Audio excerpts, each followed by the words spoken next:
المغرب إيقاب والهمة دلاماني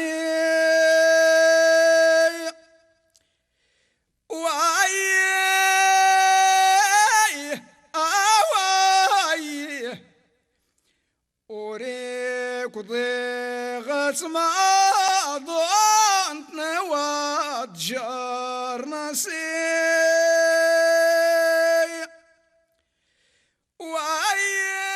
Nous sommes dans le Haut Atlas occidental, à environ 80 km au sud de Marrakech, dans la vallée de l'Ounayn, dans la province de Taroudant, et plus précisément sur la colline d'Amerdoul, près du douar de Tamadrost.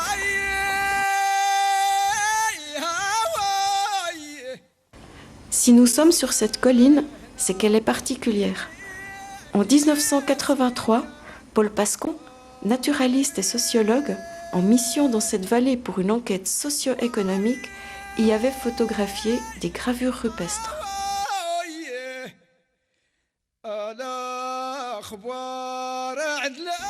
En 2013, nous avons fait un état des lieux de ce site, comparant nos prises de vue à celles de Paul Pascon.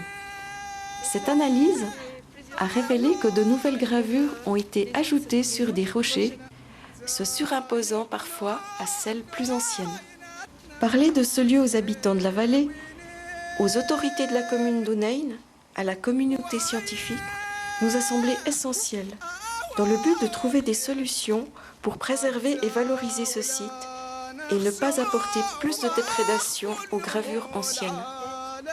Donc là, nous sommes sur la colline d'Amerdoul, près du douar de Tamadrost, dans la vallée d'Ounayn. Et on est près d'un rocher gravé. Et les gravures sur ce rocher représentent des formes géométriques. On les voit ici. Il y a des carrés qui sont subdivisés avec une croix au milieu. Ou avec un trait. On a d'autres gravures de ce type-là sur ce même rocher un peu plus loin, ici, où on voit à nouveau une forme géométrique des grandes subdivisions. Alors c'est assez difficile d'interpréter ce que signifient ces gravures de géométrique par rapport au tapis berbère, où on sait que les carrés subdivisés représentent des femmes. Des femmes, la famille, la femme qui enfante, qui se subdivise justement pour créer la famille. On pense par analogie que ces formes géométriques, qui sont certainement très anciennes, représentent peut-être la même chose. Ces poignards sont assez difficiles à dater, mais ils datent peut-être de l'arrivée du métal au Maroc, donc dans des périodes préhistoriques, peut-être moins 1000 avant Jésus-Christ, plus ou moins, d'après ce qu'on connaît sur les autres sites archéologiques. Mais il faut savoir que les premiers objets métalliques au Maroc sont assez rares, donc c'est très difficile de donner une date à ces objets.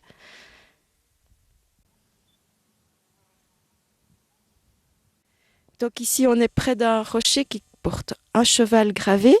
On reconnaît les oreilles, sa tête, son cou, les pattes, le corps, les deuxièmes pattes.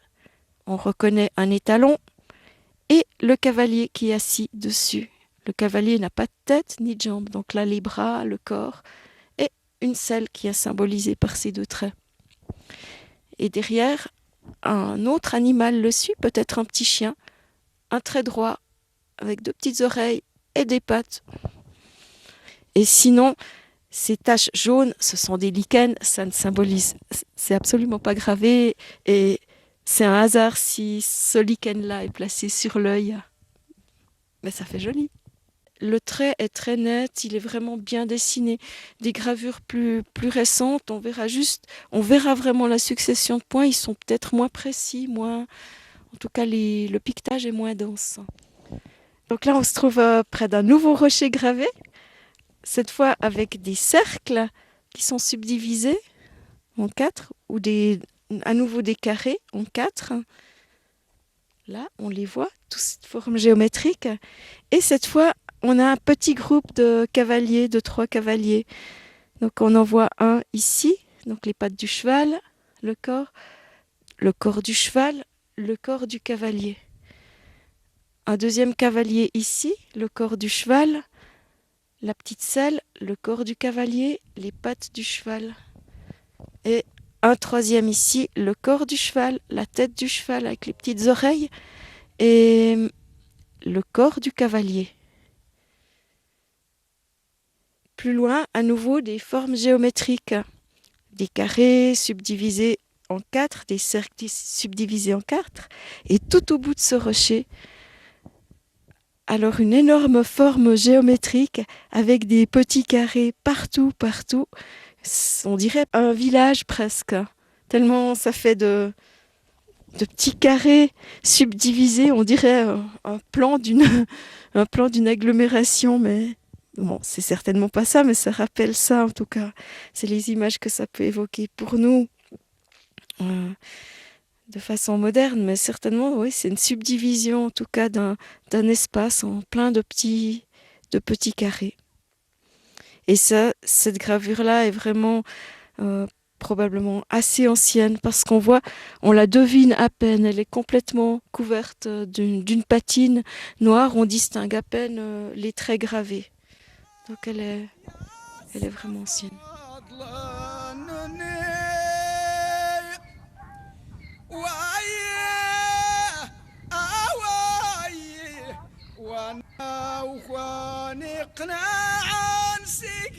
Donc ici on est près des rochers du sommet de la colline d'Amerdol.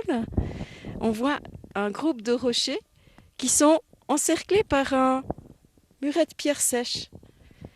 On voit aussi des tas de vêtements, des bouteilles d'eau vides, enfin des tas d'objets qui jonchent le sol autour de ces grands rochers. Et on voit bien les rochers portent des gravures. Et peut-être ce que je vais encore dire en étant ici, on voit ce grand rocher ici, sur les anciennes photos que Paul Pascon avait prises dans les années 80.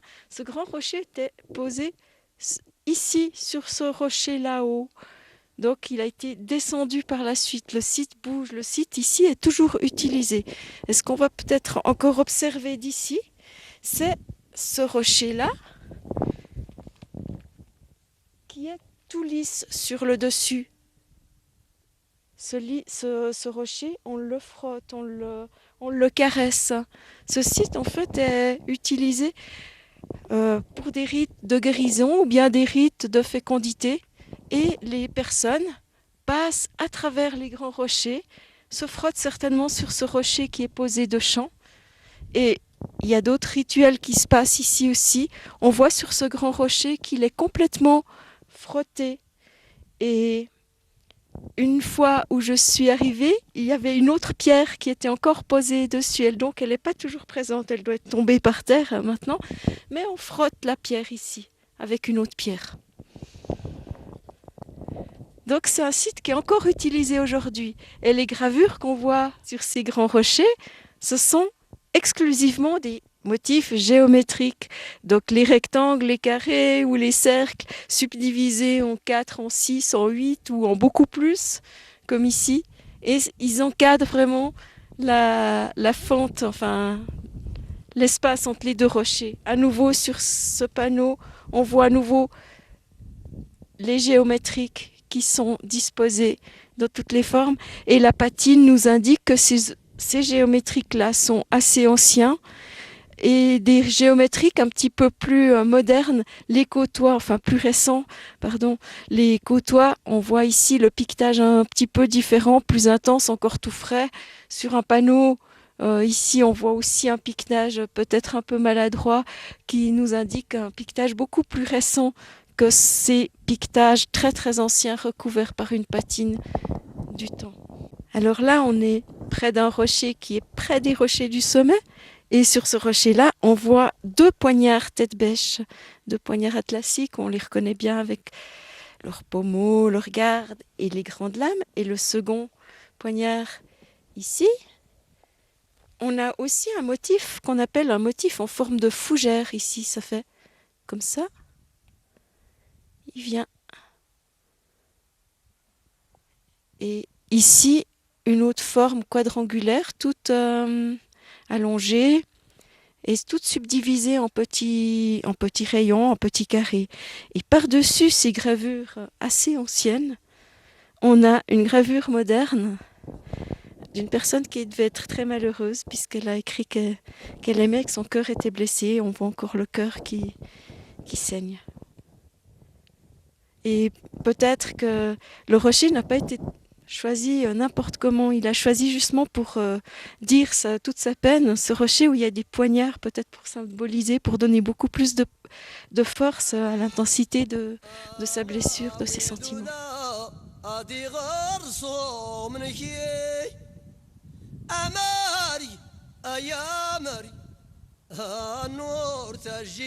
Donc ces gravures qui sont assez anciennes sur l'ensemble du Maroc, bon ici en particulier dans la vallée de l'Ounen, c'est assez intéressant de les recenser. Ils racontent toute l'histoire du pays, du Maroc. Ils racontent que des gens déjà dans la préhistoire sont venus dans les montagnes, ont gravé des choses sur ces rochers, peut-être pour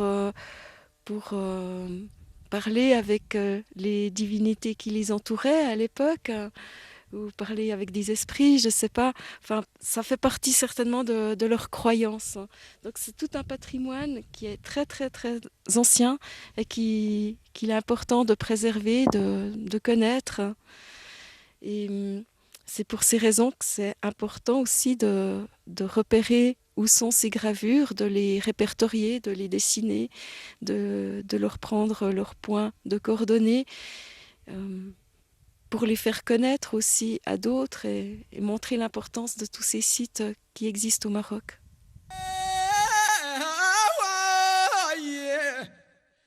المغرب إيقاب والهمة دلاماني